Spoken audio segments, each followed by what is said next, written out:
A 3-year-old girl is brought to the pediatric clinic by her parents, who report that she has had a noisy and difficult breathing since she was an infant.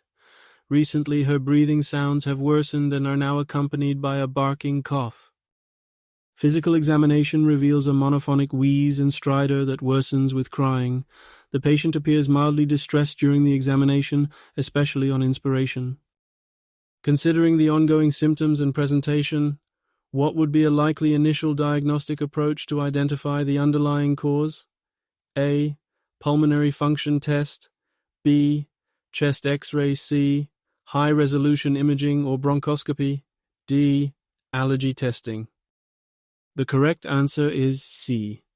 High-resolution imaging and bronchoscopy are crucial for direct visualization and diagnosis of intrinsic obstructions in the trachea, such as hemangiomas, hamartomas, or tracheal webs. These conditions cause narrowing of the tracheal lumen, leading to stridor and wheezing, which mimics asthma but stems from physical obstruction rather than bronchial reactivity. Bronchoscopy in particular will allow for both diagnosis and assessment of the extent of tracheal narrowing, which correlates with the severity of symptoms ranging from respiratory distress to stridor that could be inspiratory or expiratory.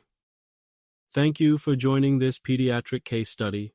This session provided insights into diagnosing pediatric airway obstructions and emphasized the importance of using high-resolution imaging and bronchoscopy in cases of stridor and wheezing, ensuring accurate diagnosis and appropriate management.